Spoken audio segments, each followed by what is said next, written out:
Yeah, Jackie, the big headline today, it has happened again. Another mass shooting, this time so close to Kern County. We're just about 2.5 hours south of Bakersfield in San Bernardino. We're actually at the second shooting scene. As you can see, a very active scene behind us. This is where the suspects were killed, some of them, and one other suspect believed to be on the loose tonight in what has become another mass shooting in this country and close to home. 14 people dead, 17 others injured in two scenes that span a long distance here in San Bernardino. I want to take you out to the scene here. You can see still a very active one with law enforcement, ATF, FBI, all on scene here investigating what is the second shooting scene where they believe to have pinned down and shot a suspect involved in this mass shooting that happened just down the road from us here.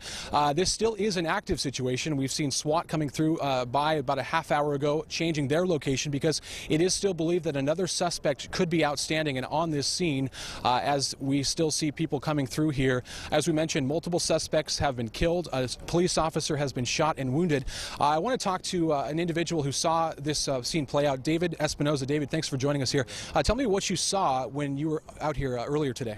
I was escorting one of our employees from the building since we're on shutdown from what happened earlier here in San Bernardino, and I was escorting him out. I opened up the gate to let him out, and clearly we saw cops, ringing with their lights and trying to stop a black SUV, thinking it was a regular traffic stop, whichever, and then.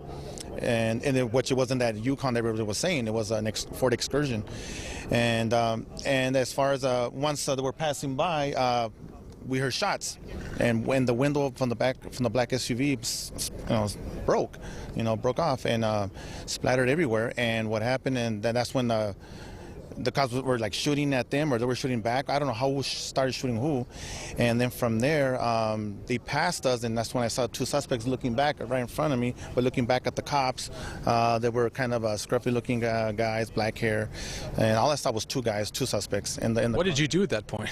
I was just like trying to see their expression of their face. I didn't see anything of them shooting at me or pointing nothing at me, but I was just looking at them, and then that's when as soon as they passed me, further down, maybe 30 feet down, passing me, more shots rang out. That's when it hit me.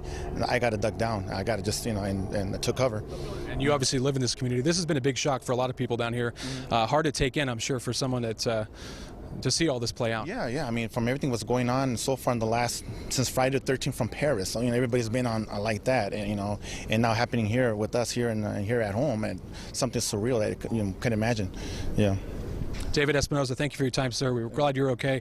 Obviously, as he mentioned the account here, a very scary scene as police descended on that SUV, now believed to be the suspects involved in the shooting that happened earlier today at the Inland Regional Center, killing 14 people, wounding 17 others.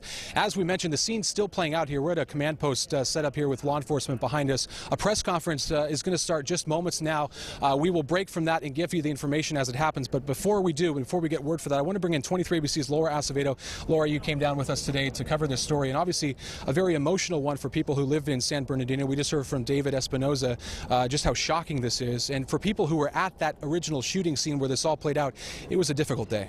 Yeah, Tim, it was a very difficult day for everybody in the city of San Bernardino. As we were driving in this afternoon, you could see the streets blocked off almost at every corner. There were witnesses trying to see what was going on. One witness we spoke to said they knew of nobody involved at the regional center, but they just wanted to know what was happening, and said it was a very sad day for the city of San Bernardino. Now, this all did start at just before noon at the Inland Regional Center, where the president and CEO of the center said the shooting happened inside of a conference center where the San Bernardino County Department of Public Health was hosting a banquet. The center employs more than 600 people, and the Inland Regional Center is a social services facility. Police say the attackers came prepared with long guns, and during a press conference earlier this afternoon, they said they came, quote, on a mission. San Bernardino Police Chief Barrett Bergon declined to say what kind of weapons they used, but they did describe them as long guns. Now, witnesses say that they were 3 suspects. Some say that they saw them wearing masks, but that is still unclear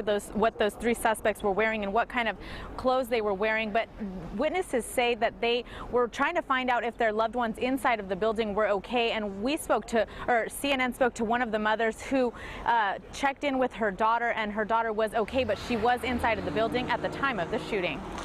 And while there's relief knowing she's okay, and while there's relief knowing that she's okay. We don't know what, is still going on. So that's the scary part, the unknown still of the whole situation.